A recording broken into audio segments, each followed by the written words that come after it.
Hello students, कैसे हैं आप? बिल्कुल ठीक, वेरी गुड। अभी स्टूडेंट्स, आपने प्रीवियस क्लास में देखा कि पोटेंशियोमीटर के क्या क्या एप्लीकेशन है।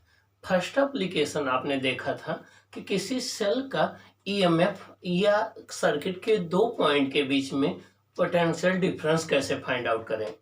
सेकंड आपने ये देखा था कि हम दो सेल के ईएमएफ को कंपेयर कैसे करें। थर्ड आपने ये देखा था कि हम किसी सेल के इंटरनल रेजिस्टेंस को कैसे फाइंड आउट करें। अब हम डिस्कस करेंगे कि सेंसिटिविटी क्या होती है पोटेंशियोमीटर की, वो किन फैक्टर्स पर डिपेंड करती है, कैसे उनको इंक्रीज कर सकते हैं।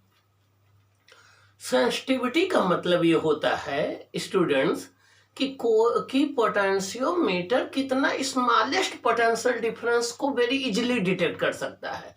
मीन्स कितने स्मॉलेस्ट पोटेंशियल डिफरेंस को कितनी आसानी से मेजर कर सकता है, ये उसकी सेंसिटिविटी कहलाती है। तो जितना कम से कम पोटेंशियल डिफरेंस मेजर करेगा उतनी ज़्यादा उसकी सेंसिटिविटी होगी। तो the sensitivity of a potentiometer tells us how much smallest potential difference it can measure। Means किसी पोटेंशियोमीटर की सेंसिटिविटी हमें ये बताती है कि वो कितना कम से कम स्मॉल से स्मॉल पोटेंशियल डिफरेंस को मेजर कर सकता है। मीन्स अगर वो स्मॉल से स्मॉल पोटेंशियल डिफरेंस को मेजर करेगा तो उसकी सेंसिटिविटी ज़्यादा होगी। अगर वो एक लार्ज पोटेंशियल डिफरेंस को मेजर करेगा तो उसकी सेंसिटिविटी कम होगी। सेंसिटिविटी को हम कैपिटल एस से डिनोट करते हैं। अब क्वेश्चन ये उठता है कि ठीक है, किसी भी पोटेंशियोमीटर के द्वारा जो स्मॉलेस्ट पोटेंशियल डिफरेंस मेजर किया जा सके उसे हम सेंसिटिविटी कहते हैं। लेकिन ये क्वेश्चन उठता है कि ये डिपेंड किन फैक्टर पर करता है, कैसे हम इनको इंक्रीज कर सकते हैं। तो देखिए स्टूडेंट्स, जो सेंसिटिविटी डिपेंड करती है वो पोटेंशियल ग्रेडियंट पर डिपेंड करती है। किस पर? पोटेंशियल ग्रेडियंट पर डिपेंड करती है। तो किसी भी पोटेंशियोमीटर की जो सेंसिटिविटी है उसके पोटेंशियल ग्रेडियंट के इन्वर्सली प्रोपोर्शनल में होती है। क्या? इन्वर्सली प्रोपोर्शनल में होती है। अगर पोटेंशियल ग्रेडियंट ज़्यादा होगी तो सेंसिटिविटी कम होगी, अगर पोटेंशियल ग्रेडियंट कम होगी तो सेंसिटिविटी ज़्यादा होगी। तो पोटेंशियल ग्रेडियंट सेंसिटिविटी डिपेंड करती है पोटेंशियल ग्रेडियंट पर।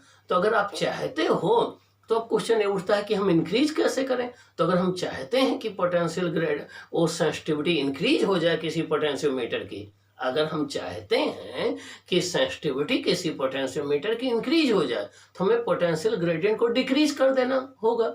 तो by decreasing the potential gradient of a potentiometer wire we can increase its sensitivity. Okay, या और हमें पता है कि पोटेंशियल ग्रेडियंट होता है V अपॉन L।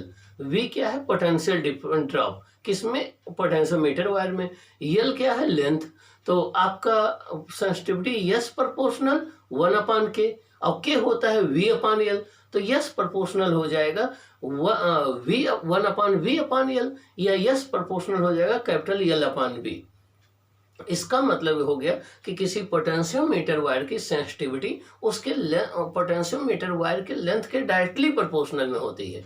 अगर पोटेंशियोमीटर वायर की लेंथ ज़्यादा होगी तो सेंसिटिविटी ज़्यादा होगी, अगर पोटेंशियोमीटर वायर की लेंथ कम होगी तो सेंसिटिविटी कम होगी। तो किसी भी पोटेंशियोमीटर की सेंसिटिविटी उसके वायर की लेंथ पर डिपेंड करती है। अब एक क्वेश्चन आता है कि हम लॉन्ग वायर क्यों लेते हैं। लॉन्ग वायर 4 to 12 मीटर हम इसलिए लेते हैं जिससे लेंथ बढ़ जाएगी तो पोटेंशियोमीटर की सेंसिटिविटी इंक्रीज हो जाएगी। तो we can increase the sensitivity of the potentiometer by increasing the length of the wire. Okay okay. लेकिन अब क्वेश्चन उठता है, मान लीजिए वो फिक्स्ड लेंथ का है, तब हम क्या करेंगे? अगर वो फिक्स्ड लेंथ का है तब हमें जो है पोटेंशियल ग्रेडियंट को डिक्रीज करना होगा सेंसिटिविटी को इंक्रीज करने के लिए। पोटेंशियल ग्रेडियंट को डिक्रीज करने के लिए हमें क्या करना होगा? पोटेंशियल को डिक्रीज करना होगा। पोटेंशियल को डिक्रीज करने के लिए हमें करंट को रिड्यूस करना होगा। करंट को रिड्यूस करने के लिए हमें रेजिस्टेंस को इंक्रीज करना होगा। रेजिस्टेंस को इंक्रीज करने के लिए हम रियोस्टेट का हेल्प लेंगे। तो दूसरा तरीका ये है कि अगर वायर की लेंथ फिक्स्ड है तो उस केस में हम करंट को रिड्यूस करके या रेजिस्टेंस को इंक्रीज करके रियोस्टेट की हेल्प से हम जो है सेंसिटिविटी को इंक्रीज कर सकते हैं। तो आइए हम सेंसिटिविटी के विषय में थोड़ा डिस्कस कर लेते हैं। Sensitiveness of potentiometer sensitiveness of potentiometer. The smallest potential difference that a potentiometer can measure is called sensitiveness or sensitivity of the potentiometer.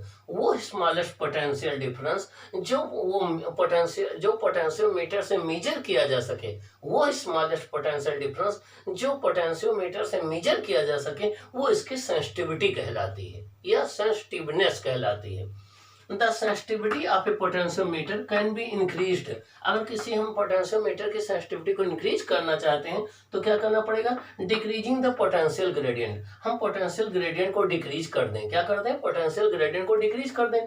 देखिए, जो सेंसिटिविटी है पोटेंशियल ग्रेडियंट की इनवर्सली प्रोपोर्शनल है। पोटेंशियल ग्रेडियंट कम होगी तो सेंसिटिविटी ज्यादा होगी, potential gradient ज्यादा होगी तो सेंसिटिविटी कम होगी। और पोटेंशियल ग्रेडियंट होता है V अपॉन L, तो सेंसिटिविटी क्या हो जाएगी? L upon V। सेंसिटिविटी क्या हो जाएगी? L upon V। अगर हम V को फिक्स मान ले तो अब S प्रोपोर्शनल किसके हो जाएगा? V के। S प्रोपोर्शनल किसके हो जाएगा? L के। अगर हम V को फिक्स मान ले तो S प्रोपोर्शनल किसके हो जाएगा? लेंथ के। अब S प्रोपोर्शनल लेंथ के है, लेंथ को इंक्रीज कर देंगे सेंसिटिविटी इंक्रीज कर जाएगी, लेंथ को डिक्रीज कर देंगे सेंसिटिविटी डिक्रीज कर जाएगी। इसका मतलब ये हो गया कि अगर हम पोटेंशियोमीटर के वायर को की लेंथ को इंक्रीज कर दें तो सेंसिटिविटी इंक्रीज की हो जाएगी। यही कारण है कि पोटेंशियोमीटर में हम very long wire 4 to 12 metre wire use करते हैं जिससे उसकी सेंसिटिविटी हाई रहे। Okay, if the potentiometer wire is of fixed length, अगर उसकी लेंथ फिक्स्ड है तो potential gradient can be decreased. Potential gradient can be decreased by reducing the current in the potentiometer wire। हम potentiometer wire में अगर current को reduce कर दें तो पोटेंशियल डिक्रीज हो जाएगा, पोटेंशियल डिक्रीज हो जाएगा तो पोटेंशियल ग्रेडियंट डिक्रीज हो जाएगी। With the help of the rheostat and a single cell. फिर उस केस में हम बैटरी का यूज ना करके एक सिंगल सेल का यूज कर लें और रियोस्टेट की हेल्प से हम करंट को रिड्यूस कर दें पोटेंशियोमीटर वायर में, तब सेंसिटिविटी क्या हो जाएगी? इंक्रीज हो जाएगी। ओके, तो सेंसिटिविटी इंक्रीज करने के लिए करंट को हम डिक्रीज कर दें या रेजिस्टेंस को इंक्रीज कर दें। तो रेजिस्टेंस को इंक्रीज कर देंगे तो तब भी जो है वो सेंसिटिविटी इंक्रीज हो जाएगी। ओके, तो ये रहा कि सेंसिटिविटी क्या है, सेंसिटिविटी किस फैक्टर पर डिपेंड करती है और पोटेंशियोमीटर में हम इतना लंबा वायर क्यों लेते हैं जबकि मीटर ब्रिज में 1 मीटर का लेते हैं, पोटेंशियोमीटर में 4 to 12 मीटर का लेते हैं। उसका रीजन यही है जिससे हाई सेंसिटिविटी रहे और स्मॉल पोटेंशियल डिफरेंस को तेजी से मेजर कर ले। अब एक कभी कभी माइंड में ये क्वेश्चन उठता है कि आखिर फिर वोल्ट मीटर और पोटेंशियोमीटर में डिफरेंस क्या है? ठीक ना, चलो हम देखते हैं क्या डिफरेंस है। पोटेंशियोमीटर एक मल्टीपर्पज के लिए यूज किया जाता है। मीन्स पोटेंशियोमीटर से आप किसी सेल का इंटरनल ईएमएफ भी निकाल सकते हैं, उसका इंटरनल रेजिस्टेंस भी निकाल सकते हैं, आप दो सेल के ईएमएफ को कंपेयर भी कर सकते हैं। जबकि वोल्ट मीटर एक सिंगल पर्पज के लिए यूज किया जाता है, केवल पोटेंशियल डिफरेंस को मेजर करने के लिए। ये पहला डिफरेंस हो गया। मीन्स जो पोटेंशियोमीटर है वो एक वर्सटाइल इंस्ट्रूमेंट है या वर्सटाइल एपैरेटस है। मीन्स इंटीग्रेटेड एपैरेटस है, मल्टीपर्पज के लिए है, जबकि वोल्ट मीटर एक सिंगल पर्पज के लिए है। दूसरा पॉइंट, जो पोटेंशियोमीटर होता है उसकी सेंसिटिविटी हाई होती है जबकि वोल्ट मीटर की सेंसिटिविटी क्या होती है? लो होती है। ओके, थर्ड पॉइंट, जब भी हम पोटेंशियोमीटर को किसी सर्किट में कनेक्ट कर देते हैं और उसके हम पोटेंशियल डिफरेंस या सेल का ईएमएफ मेजर करते हैं तो ये पोटेंशियोमीटर उस सोर्स से कोई करंट नहीं ड्रा करता है, उस सोर्स से कोई करंट नहीं ड्रा करता है क्योंकि ये नल डिफ्लेक्शन में रीडिंग देता है। लेकिन वहीं पर अगर हम वोल्ट मीटर कनेक्ट कर रहे हैं वोल्टेज को मेजर करने के लिए तो वो सोर्स से कुछ करंट ड्रा करेगा और इसलिए जो है वो एक्चुअल वैल्यू नहीं बताएगा। अगली बात, पोटेंशियोमीटर से किसी सेल का एक्यूरेटली हम ईएमएफ मेजर कर सकते हैं जबकि वोल्ट मीटर से हम अप्रॉक्सीमेट उसका ईएमएफ मेजर करते हैं। नेक्स्ट पॉइंट, जो पोटेंशियोमीटर बेस्ड है वो आपके नल डिफ्लेक्शन या जीरो डिफ्लेक्शन पर बेस्ड है। मीन्स ये कोई करंट ड्रा नहीं करता है, जबकि वोल्ट मीटर जो है वो डिफ्लेक्शन पर बेस्ड है, वो करंट ड्रा करता है। ओके, अगली पॉइंट, जब हम पोटेंशियोमीटर का यूज करते हैं तो उस समय कोई करंट नहीं ड्रा करता। आई इक्वल टू होता है V अपॉन आर, तो आर इक्वल टू हो जाएगा V अपॉन आई जीरो हो जाएगा तो आर इनफाइनाइट हो जाएगा। तो जिस समय पोटेंशियोमीटर को हम कनेक्ट करते हैं और रीडिंग लेते हैं जीरो डिफ्लेक्शन में, उस समय ये कोई करंट नहीं ड्रा करता, तो एक इनफाइनाइट रेजिस्टेंस के सोर्स की तरह काम करता है। जबकि वोल्ट मीटर जब हम कनेक्ट करते हैं तो उस केस में वोल्ट मीटर का रेजिस्टेंस तो हाई होता है, लेकिन वो इनफाइनाइट नहीं होता, एक फाइनाइट वैल्यू होती है। इसलिए हम कह सकते हैं कि जो पोटेंशियोमीटर है वो एक आइडियल वोल्ट मीटर है। क्या है? एक आइडियल वोल्ट मीटर है। आइए हम देखते हैं difference between potentiometer and volt meter. Difference between potentiometer and volt meter. Potentiometer और volt meter, it measures the EMF of a cell very accurately. Means potentiometer जो है किसी सेल के ईएमएफ को वेरी एक्यूरेटली मेजर करता है। It measures the EMF of a cell approximately. जो voltmeter है वो किसी सेल के ईएमएफ को एक्यूरेटली नहीं मेजर करता, अप्रोक्सीमेटली मेजर करता है, मतलब एरर होगी उसमें। while measuring the EMF of a cell, it does not draw any current from the source. While measuring the EMF of a, it does not draw any current from the source. जब हम potentiometer से किसी cell का EMF major करते हैं तो ये उस सोर्स से या वो उस सेल से कोई करंट ड्रा नहीं करता है। While measuring, it draws some current from the source. जब हम वोल्ट मीटर से मेजर करते हैं तो वो क्लोज सर्किट में सेल होता है, तो कुछ ना कुछ करंट ड्रा करता है, तो कुछ एरर आ जाती है। While measuring EMF of a cell, the resistance of potentiometer is infinite. जब हम पोटेंशियोमीटर से किसी सर्किट का EMF मेजर करते हैं या सेल का EMF मेजर करते हैं तो पोटेंशियोमीटर का रेजिस्टेंस इनफाइनाइट होता है। While measuring the EMF, the resistance of the voltmeter is high but not infinite. लेकिन अगर वोल्ट मीटर से आप किसी सेल का EMF मेजर करें तो उसका रेजिस्टेंस हाई तो होगा लेकिन इनफाइनाइट नहीं होगा, वो एक फाइनाइट वैल्यू होगी। Next, it's sensitivity is high, it's sensitivity is low.